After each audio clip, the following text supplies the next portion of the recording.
Amen.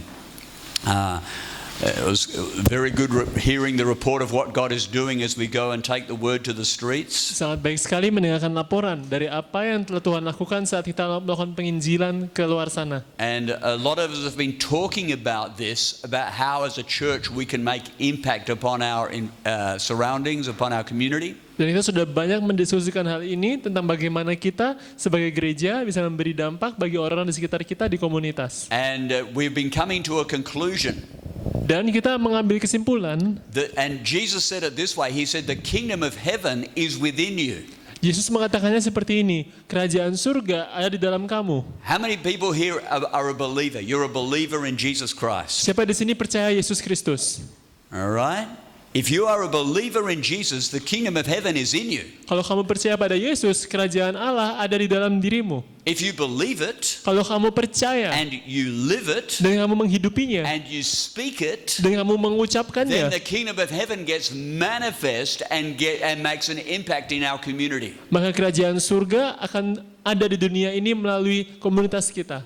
So you notice there's 3 points there. Believe it, Jadi ada 3 poin. Yang pertama percaya, live it, menghidupinya, and begin to declare it. dan mulai menyatakannya. It's not just simply believing, passively believing. Jadi kita tidak hanya percaya secara pasif. And we were already looking at the book of Acts this morning. Tadi pagi kita sudah melihat kitab Kisah Rasul. And I really feel stirred to devote this whole morning to talk about this topic that we see in the book of Acts. Dan saya sangat tergerak untuk pagi hari ini membawakan pesan tentang apa yang ada dalam kitab Kisah Rasul. And we started a little bit of a series last Sunday evening about the church. Minggu sore lalu kita sempat membahas tentang bagaimana gereja. And we talked about it a bit more on Wednesday. Dan kemudian kita membahasnya lagi di hari Rabu. And now, so this is the last part of the series. Dan pagi ini adalah bagian 3 atau bagian akhir dari khotbah serial So ini. some of you have seen this picture before, but this is a different message. Mungkin saudara melihat gambar ini sebelumnya, tapi ini adalah khotbah yang berbeda. But it's the same series. Tapi tetap pada satu And it's khotbah all serial yang based sama. on what we see in the early church. Dan kita melihat di sini apa yang terjadi di gereja mula-mula. On Wednesday, we were looking at the fact that in the book of Acts chapter 2, there was only one Christian church in the whole world.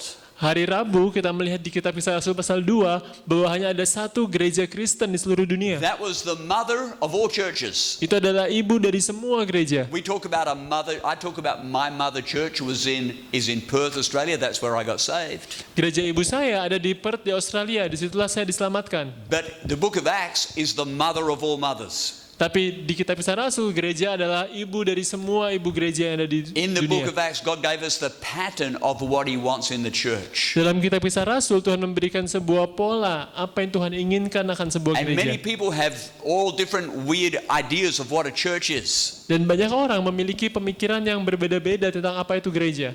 But really the Bible tells us what God's plan is. Tetapi sesungguhnya Tuhan memberitahu kepada gereja apa rencana Tuhan. And we're teaching on this because sometimes we need to destroy the wrong ideas in order to build the right idea. Dan kita mengajari ini supaya kita bisa membuang pemikiran-pemikiran yang salah dan membangun pemikiran yang benar. In the book of Acts we see the atmosphere of the early church. Dalam kitab Kisah Rasul kita mempelajari atmosfer dalam gereja We mula-mula. talked a little bit about that last week. Minggu lalu kita sempat membahasnya sedikit.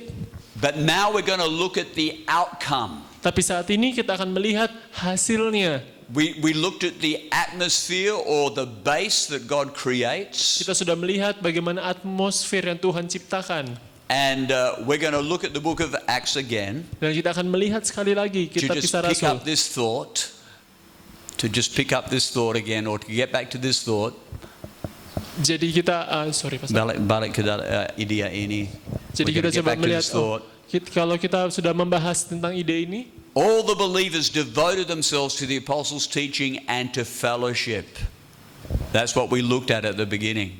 mereka bertekun dalam pengajaran rasul-rasul dan dalam persekutuan. Itu yang kita lihat di awal. And they worshipped together at the temple each day, met in the homes of the Lord's Supper, and shared their meals with great joy and generosity, all the while praising God and enjoying the goodwill of all the people. And each day the Lord added to their fellowship those who were being saved. Dengan bertekun dan dengan sehati, mereka berkumpul di tiap-tiap hari dalam bait Allah. Mereka memecahkan roti di rumah masing-masing secara bergilir dan makan bersama-sama dengan gembira dan dengan tulus hati sambil memuji Allah. Dan mereka disukai semua orang, dan tiap-tiap hari Tuhan menambah jumlah mereka dengan orang-orang yang diselamatkan. So you'll see here that this is true history we're reading here. Yang kita baca ini adalah sebuah sejarah nyata. But it's also God saying this is the pattern for a church. Tapi Tuhan juga mau bilang melalui bacaan kita ini bahwa ini adalah pola bagi It gereja. started with people repenting of their sin. Dimulai dari jemaat yang bertobat dari The dosa-dosanya. church was born in an atmosphere where people decided to turn to Jesus Christ with all their hearts. Gereja dibangun di atas atmosfer di mana orang-orang percaya kepada Tuhan di dalam hatinya dan bertobat. How many people here have decided to turn to Jesus with all your heart? Siapa di sini yang sudah memutuskan untuk mengikuti Yesus dengan segenap hati? How many have decided to turn to Jesus with half your heart? Siapa sudah memutuskan mengikuti Yesus dengan setengah hati? Okay, one hand at the back. Okay, Satu tangan Sam's dulu. slowly making progress here. We'll pray for him. Hallelujah. And so the Christian life starts with a legitimate born-again experience. Jadi hidup Kristen dimulai dengan pengalaman lahir baru yang sejati. Amen. A number of us, and I made the point this morning, have been talking about how perhaps in the past we've heard the Word of God, we've been to a church, we've heard the Word of God, but only now are we beginning to practice it. Mungkin di masa lalu kita sudah pernah ke gereja, kita mendengarkan firman Tuhan, tapi baru sekarang kita mulai melakukannya. And some people have made the comment that the difference in this church is not what we preach. We preach the same message, but it's actually how we apply it. Dan memang beberapa orang juga membuat komentar bahwa pesan yang dibawakan di gereja ini, khotbah yang dibawakan di gereja ini tidak berbeda dengan khotbah-khotbah di gereja lain. Tetapi yang membedakan adalah bagaimana kita mengaplikasikan khotbah It's tersebut. actually very simple. Sangat sederhana sebenarnya. In the Bible, we see that their pattern was that they evangelized. Dalam Alkitab dikatakan bahwa pola mereka adalah mereka penginjilan. This wasn't just something that they did once a year. Ini bukan sesuatu yang mereka lakukan sekali setahun. It was their focus. Tapi ini adalah fokus And mereka. it's the focus of our church. Dan ini juga fokus gereja kita. Because it's God's focus. Karena ini adalah fokusnya Tuhan. Amen. So we're not just talking about it, but it's something we can do. Jadi kita nggak hanya membicarakan firman Tuhan, tapi kita juga melakukan firman Tuhan. Here we see in Acts 2 that the believers devoted themselves to the Word of God. Kita lihat di Kisah Rasul pasal 2 bahwa para orang percaya mentaati firman Tuhan, menekuni firman And Tuhan. they worshipped in the temple every day. Bahkan mereka berkumpul tiap-tiap hari dalam And bait Allah homes. dan di rumah-rumah. Amen. So this is once again a pattern that we can follow. It's not difficult. Jadi ini adalah sesuatu pola yang kita ikuti, bukan hal yang sulit. Christianity was never meant to be a hobby that you just do for 1 hour a week. Kekristenan bukanlah hobi yang kamu lakukan sekali dalam seminggu. Can anybody say amen? It was meant to be a powerful experience with the living God that changes your life. Tapi seharusnya kekristenan adalah sebuah pengalaman yang luar biasa di mana Allah yang hidup mengubah hidupmu. Some people think that church is just something, Christianity is just something you do as a duty for 1 hour a week, and then you go home and do whatever you want to do. Beberapa orang mengira bahwa kekristenan adalah seperti kamu harus melakukan kewajibanmu setiap hari Minggu, selama sejam kamu ke gereja, tapi di luar itu kamu sebebas mungkin melakukan apapun yang kamu mau. But that was not God's intention. Tapi bukan itu yang Tuhan inginkan. God in the church is setting apart a people for himself Di gereja Tuhan mengkuduskan jemaatnya untuk dirinya, that will be set apart from the world, yang akan dikuduskan, dipisahkan dari that are dunia, not following the pattern of the world, yang tidak mengikuti dunia, people who love to be pleasing to God, orang-orang yang ingin menyenangkan hati Tuhan, people that are committed to love one another, orang-orang yang ingin mengasihi satu sama yang lain, support one another, mendukung satu dengan yang lain, have fellowship with one another, bersekutu satu dengan yang as lain, we seek first the kingdom of God. pada saat mereka mencari dahulu And kerajaan Allah. as we give ourselves and are involved in that atmosphere, Dan pada saat kita terlibat dalam atmosfer gereja seperti the itu, deepest needs in your life are satisfied. kebutuhan terbesar dalam hidupmu akan terpenuhi, terpuaskan. All of us this morning have a need for connection. Setiap dari kita pagi hari ini memiliki kebutuhan untuk terhubung. We need a connection with God, Kita membutuhkan hubungan dengan and Tuhan we need a connection with one another. dan juga hubungan dengan sesama. We need a place of refuge, Kita membutuhkan tempat a berlindung, place that we can be strengthened. tempat kita dikuatkan. If you are living a Christian life, Kalau kamu menghidupi hidup you Kristen, will find that the pattern of your life is very different and your way of thinking is different from the people in the world. kamu akan melihat bahwa caramu berpikir akan berbeda dengan cara orang di dunia berpikir. So you will naturally desire fellowship with people who are of the same faith, who are thinking the same way. Sehingga secara alamiah kamu akan ingin terhubung dengan orang-orang yang memiliki iman yang sama dan cara berpikir yang sama. A truly born again believer desires this and hungers for this. Orang yang sudah lahir baru yang sungguh-sungguh akan menginginkan hal ini. And just as they did in the book of Acts, Dan sama seperti yang mereka lakukan dalam kitab Kisah Rasul, we find that the more people involve themselves in that atmosphere, the stronger their connection with God and the more radically their life changes. kita melihat semakin orang-orang mendekatkan diri mereka pada Tuhan, semakin mereka berkumpul bertekun dalam Tuhan, semakin besar juga perubahan hidup yang mereka alami. Here this morning, I'm sure there's people who want a breakthrough in their life. Di sini pagi hari ini saya yakin ada orang-orang yang ingin memiliki terobosan dalam You want hidupnya. things to change. Kamu ingin ada perubahan dalam You hidupmu. want an upgrade. Kamu ingin ada upgrade dalam Maybe you want hidupmu. an upgrade in wisdom. Mungkin kamu membutuhkan upgrade dalam hikmat Maybe an upgrade in joy. atau dalam sukacita Amen. An upgrade in victory. atau dalam kemenangan Maybe you need an upgrade in relationships. atau mungkin dalam hubungan-hubunganmu. You want to learn how to just get along with people better. Kamu ingin belajar cara bergaul dengan orang lebih baik An upgrade in marriage. atau pernikahan yang lebih di-upgrade lagi Or you want to get married. atau kamu ingin menikah, You want a breakthrough. kamu ingin terobosan. And God also is able to bring this Dan Tuhan juga sanggup untuk membawa hal ini if we have our roots in the healthy soil. kalau kita memiliki akar kita di tanah yang subur. And that's why we have this picture this morning. Itulah kenapa kita mengambil gambar ini pagi hari ini. Amen. This is a great picture actually. Ini gambar yang bagus. You can think about this. Kamu bisa merenungkan ini. Amen. This is a picture of the church Ini adalah penggambaran or gereja a picture of the believer. atau penggambaran orang Their percaya roots, they're planted in the Word of God. yang akarnya tertanamkan pada firman Tuhan. Is your life and your belief planted in the Word of God? Apakah hidupmu dan percayamu terakarkan pada firman Tuhan? Or are we just stuck in our own way of thinking?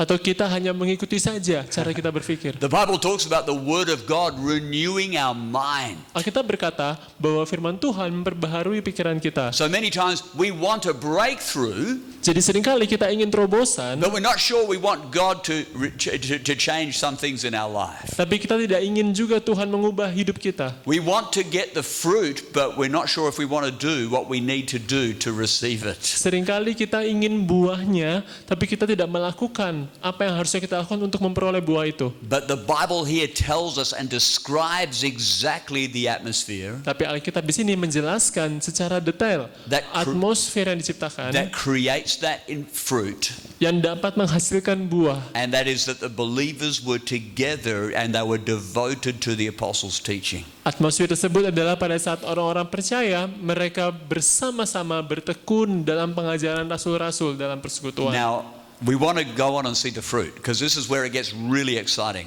Dan kita ingin melanjutkan tentang bagaimana kita memperoleh buah itu. Now we've described the soil that we need to be planted in. Kita sudah menjelaskan bagaimana tanah yang subur yang seharusnya kita mengakarkan iman kita. I hope you get the picture. If the plant is not planted in the good soil, it's not going to produce good fruit. Jadi kalau tanaman tidak ditanamkan pada tanah yang subur, tentu buahnya pun tidak akan baik. So that's why we talked about the soil first. Itulah kenapa kita membahas dulu tanahnya. But let's talk about the fruit. Tapi sekarang mari kita bahas buahnya. From that church, as the disciples went out and preached, something happened. Dari gereja itu, pada saat para murid pergi untuk mewartakan firman, sesuatu terjadi. And I want you to look together at the way the Bible describes this. Dan saya ingin kita melihat bersama tentang bagaimana Alkitab menjelaskan hal ini. The words that the Bible says. Firman Tuhan yang Alkitab katakan, The Bible says God's message continued to spread. The number of believers greatly increased in Jerusalem, and many of the Jewish priests were converted also. firman Allah makin tersebar dan jumlah murid di Yerusalem makin bertambah banyak, juga sejumlah besar imam menyerahkan diri dan percaya. The disciples impacted their environment. Para murid memberi dampak bagi lingkungan sekitar mereka. In Acts chapter 12, 24, the word of God grew and multiplied. Kisah 12 ayat 24, maka firman Tuhan makin tersebar dan makin banyak didengar orang. Isn't it interesting? It says the word of God grew. Why doesn't it just say the church grew? Kenapa di situ dikatakan firman Tuhan makin terbesar atau bertumbuh? Kenapa bukan gereja, tapi kenapa firman Tuhan yang ditulis? Don't you think that's interesting? Bukankah itu menurutmu menarik? How does the word of God grow?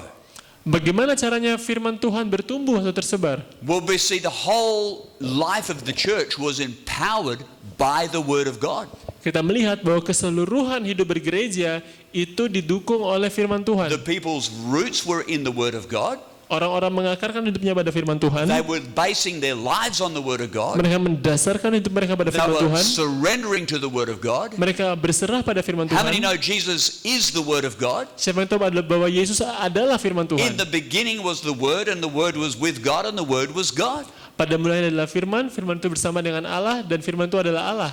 And then the word became flesh and dwelt amongst us. Dan firman itu menjadi manusia dan tinggal di antara kita. When you give your life to Jesus, Pada saat kamu memberi hidupmu bagi Yesus, you are surrendering yourself to be obedient to the word of God. kamu berserah untuk taat pada kehendak Tuhan. How many would say, Jesus is my Lord? Siapa yang mau mengatakan Yesus Tuhanku? Amen? Say amen if Jesus is your Lord. Katakan amin kalau Yesus adalah Tuhanmu. Hallelujah. That means the word of God is number one. Artinya firman Tuhan adalah nomor satu. And as these believers who had made this decision that Jesus is number one, they were living their lives according to this. Dan pada saat para murid menyatakan bahwa Yesus adalah nomor satu dalam hidup mereka, mereka kemudian menghidupi apa yang firman Tuhan ajarkan As kepada mereka. they preached it, Pada saat mereka mengkhotbahkan an hal itu, incredible power was released. tidak ada kuasa yang besar dilepaskan. Remember, Jesus said the kingdom of heaven is within you. Ingat bahwa Yesus berkata kerajaan surga ada di dalam kamu. If the kingdom of heaven is within you, Kalau kerajaan surga ada di dalam as you kamu, open your mouth, it will come out. saat kamu buka mulutmu, itu akan keluar. The power of God will touch other people's lives. Kuasa Tuhan akan menjamah hidup orang lain. That's what we do in evangelism. Itulah yang kita lakukan dalam penginjilan. It's not just activity. Ini bukan hanya sekadar It's not aktivitas, just hard work and sweat. bukan sekadar kerja keras dan We are berkeringat, releasing the kingdom of God. tetapi yang kita lakukan adalah melepaskan This kerajaan surga. afternoon we will release the kingdom of God in Renon. Hari sore nanti kita akan melepaskan kerajaan surga di Renon, The word of God will grow and multiply. di mana firman Tuhan akan tersebar dan bertumbuh. We are scattering seed. Kita sedang menebarkan benih, That seed makes an impact. benih yang membawa dampak. I was telling a story to some of the brethren. Saya sempat memberi cerita pada beberapa A few saudara. days ago I was in the gym. Beberapa hari lalu saya ke gym, I saw a guy who looked a bit familiar. saya melihat seorang pria yang terlihat familiar. His face was familiar, Wajahnya familiar, but his body was big. tapi tubuhnya So I besar. kind of recognized the face, but not the body. Jadi saya ingat wajahnya tapi tidak dengan His tubuhnya. arms were huge. Lengannya besar, No, it wasn't Brother Tony. tapi bukan saudara Tony. Okay, not this time. And so I thought, hang on, I went to this guy, I said, hey, is your name Dennis? Lalu saya coba tanya ke orang itu, "Hei, apa namamu Dennis?" And he stopped what he was doing. He says, yeah, how are you? Dan dia berhenti lalu dia mengatakan, And so "Iya, apa kabar?" I remember this guy from 2 years ago. I saw him in another gym, Dan saya mengingat orang ini 2 tahun lalu di gym lain, and I shared the gospel with him. dan saya berbagi firman dengan dia. He's a big guy, Dia orangnya besar, but he was only 17. tapi dia umur 17. Now he's 19, Sekarang dia umur 19. studying law at Warmadewa. Belajar hukum di Warmadewa. And he said to me, he said, oh, by the way, Dan dia bilang pada saya, thank you for that advice you gave me. I'm doing what you recommended. dia bilang terima kasih atas nasihat yang saya berikan kepada dia, karena dia sudah mulai melakukannya. I said, what advice? What advice was that? Lalu saya tanya balik, nasihat apa itu? He said, oh, I've begun to read the Bible. He says, I believe now. Dia bilang saya mulai baca Alkitab dan saya percaya sekarang. He was a Hindu. Dia dulunya Hindu, His mother's a Hindu. ibunya Hindu, And he said he's following that. dan dia bilang dia mengikuti But he itu. says, now I believe the message of Jesus. Tapi dia bilang sekarang aku percaya pesan Yesus This Kristus. is after 2 years. I had not seen him for 2 years. Ini sudah 2 tahun sejak saya But the tidak word bertemu of dengan God dia. is like a seed that grows. Akan tetapi firman Tuhan layaknya benih yang kemudian bertumbuh. Amen. We continue, Acts chapter 13:48. Kita lanjut Kisah Rasul pasal 13:48. When the Gentiles heard this, they were very glad and thanked the Lord for his message. So the word of the Lord spread throughout that region. Mendengar itu, bergembiralah semua orang yang tidak mengenal Allah dan mereka memuliakan firman Tuhan. Amen. Lalu firman Tuhan disiarkan di seluruh daerah itu. Hallelujah. The testimony of the people of God was impacting the whole region. Kesaksian para jemaat memberi dampak bagi seluruh area itu. This is not just something that happened once. Ini bukan hanya terjadi sekali. The word of God continued to move through that whole region until everybody heard the word of God. Tetapi firman Tuhan terus bertumbuh dan tersebar ke seluruh area itu dan sampai semua orang mendengarnya. I want to ask you, Saya mau tanya kamu, would you like Bali to hear the word of God? apa kamu ingin Bali mendengar firman Tuhan? Amen? Would you like Indonesia to hear the word of God? Apa kamu ingin Indonesia mendengar firman Tuhan? Amen? If they could reach the whole of Asia in a period of 2 years, Kalau mereka bisa menjangkau area Asia dalam waktu 2 tahun, they did not have internet, mereka tidak punya internet, they did not have WhatsApp, mereka tidak punya WhatsApp, okay? They did not have TV zaman itu belum ada TV or any kind of technology, atau teknologi lainnya. but by opening their mouths, they spread the word of God. Tapi mereka membuka mulut mereka dan membawa pemberitaan Injil. How much more can we do that? Seberapa banyak lagi kita bisa melakukannya dengan semua This is teknologi kita sekarang. talking about what God wants to do. Ini berbicara tentang apa yang Tuhan ingin kita In the lakukan. book of Acts, we find a recipe. Dalam Kisah Rasul kita melihat resepnya. And if we follow the same recipe, we will get the same results. Dan kalau kita mengikuti resep yang sama, kita akan mendapat juga hasil yang sama. I'll say it again.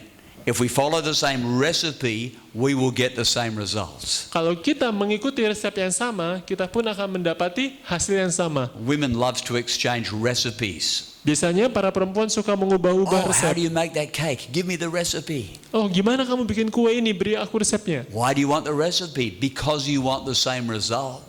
Kenapa kamu mau resepnya? Karena kamu ingin hasil yang sama seperti itu. If we want to see our nation reach for Jesus, Kalau kita ingin bangsa kita dijangkau oleh Yesus, we've got to follow the recipe. kita juga harus mengikuti resepnya. This message has power to penetrate every level of society. Pesan ini memiliki kuasa untuk menjangkau setiap tingkatan masyarakat. We see that different cultures and different people groups were being impacted. Kita melihat ada bahwa banyak orang-orang dari berbagai macam latar budaya dan latar belakang Acts mereka dijangkau. 19:10. This went on for the next 2 years so that people throughout the province of Asia, both Jews and Greeks, heard the word of God. Kisah 19 ayat 10. Hal ini dilakukannya 2 tahun lamanya, hingga semua penduduk Asia mendengar firman Tuhan, baik orang Yahudi maupun orang Yunani. So, and a few verses later, verse 20, so the word of the Lord grew mightily and prevailed. Kemudian pada ayat berikutnya di ayat 20, dengan jalan ini makin tersiarlah firman Tuhan dan makin berkuasa.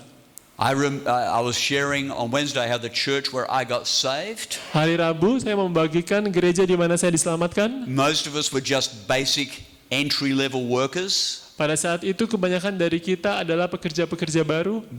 Just entry-level means we had base-level jobs, clerks in offices, Oh, jadi pegawai kebanyakan negeri, street sweepers, cooks.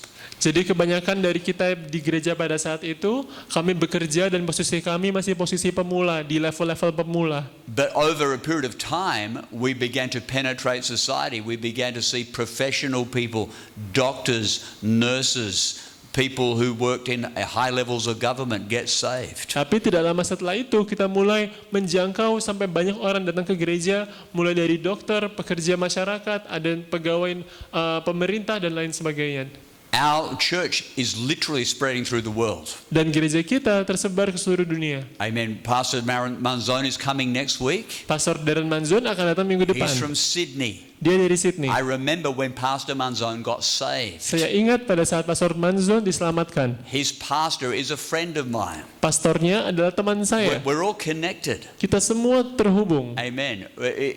Pastor Elliot was here last weekend. Pastor Elliot juga ada di sini minggu lalu. He spoke about how when he was a pastor in Melbourne, they launched a church into New Zealand. Dia menceritakan pada saat mereka menjadi pastor di Melbourne, dia mengutus gereja ke New Zealand. He launched a couple into New Zealand who had never been a pastor before. Pasangan itu diutus ke New Zealand, padahal pasangan itu belum pernah menjadi pastor sebelumnya. This new couple went to New Zealand. Pasangan baru ini datang ke Selandia Now, Baru, New Zealand is full of wild people, dan di Selandia Baru banyak sekali orang-orang liar. island people,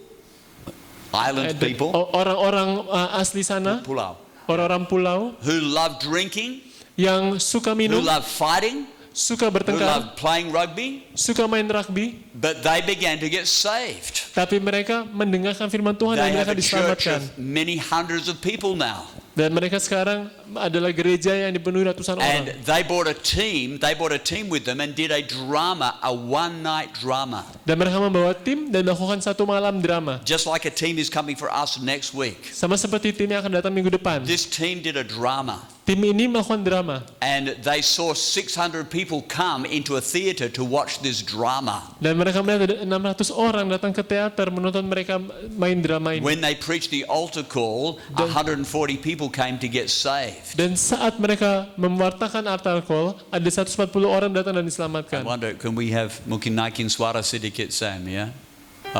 Whoops. Sudah lewat, ya? Oh, sudah hilang. Ada slide? Mungkin Sam harus mulai dari situ. No. Oh. No. Seharusnya ada slide, ya? Tidak ada, ya? Sudah hilang. Okay, let's see. Whoops. I really wanted to show you this, but let's... No. Okay, sorry. It's gone. It's disappeared into the cyber world somewhere. Yes. Okay, so we won't worry about that.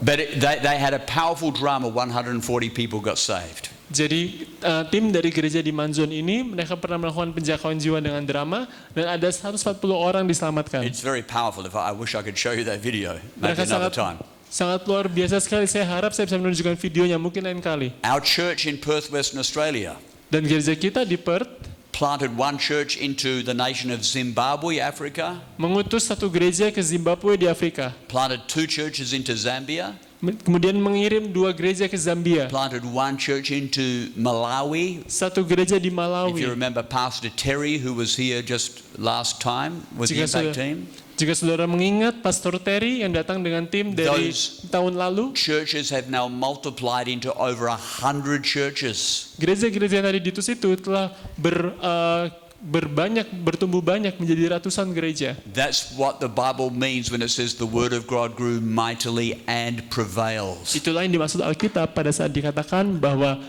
firman Tuhan semakin tersiar dan semakin berkuasa. God's intention for the church is not that just we stay a group of 30-40 people. Tuhan bukan ingin bahwa gereja hanya diisi 30-40 orang. Amen. We planted a church, I think it was in the late 80s, many years ago, into Davao City, the Philippines. Saya masih ingat saat Tuhan mengirimkan gereja dari gereja kami ke Filipina di Davao 40 tahun lalu. Ada satu pasangan. They started a church. It was a very difficult time. Mereka memulai gereja di masa-masa yang sulit. There was a political revolution in the Philippines. People were getting killed. Di Filipina terjadi revolusi politik di mana banyak orang dibunuh. This couple stayed faithful. Tapi pasangan ini tetap setia. They pioneered a church in Davao City. Mereka memulai gereja di Davao. And that church has now become 350 churches. Dan gereja itu sekarang telah bertumbuh menjadi 300 lebih gereja. Out of one church. Dari satu gereja. This is what God is able to do. Inilah yang Tuhan sanggup untuk lakukan. How many believe that? Siapa yang percaya? Amen. You really believe that? Kamu sungguh percaya? Because what God's word is saying to us. Karena Tuhan ingin supaya firman Tuhan kita wartakan. We do not have to be perfect. Kita tidak harus menjadi sempurna. God is not looking for perfect people. Tuhan tidak mencari orang God sempurna. is not looking for charismatic people. Tuhan tidak mencari orang yang karismatik. But He is looking for people that will believe in His word, Tapi dia mencari orang-orang yang percaya pada that will firman-Nya, obey His yang word, mentaati firman-Nya, that will continue to follow Jesus Christ as Lord and Savior. yang terus mengikuti Yesus Kristus sebagai Tuhan We'll dan Juru put our Selamat. roots down into the word. Dengan akar kita terus mengakar pada His firman Tuhan. word becomes the center of our life. Dan firman-Nya menjadi pusat dalam hidup kita. And what we speak and what we say will change history, Sehingga apa yang kita katakan, apa yang kita ucapkan akan mengubah dunia. will change this nation. Mengubah bangsa ini. Amen. And we're going to put that into practice this afternoon. Dan nanti sore kita akan mempraktekannya. Hallelujah. Aren't you glad we don't have to just talk about this like it's a theory? Tidakkah kamu senang bahwa kita nggak hanya membahas ini sebagai teori saja, We can do this. tapi kita bisa mempraktekannya. We are doing it.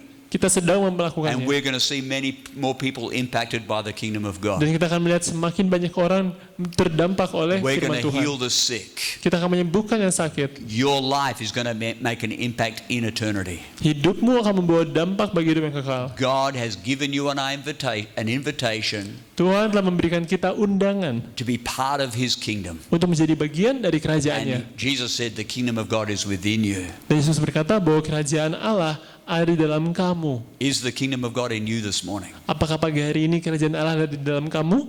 Let's bow our heads. Mari kita tundukkan kepala kita. We want to pray. Kita mau berdoa.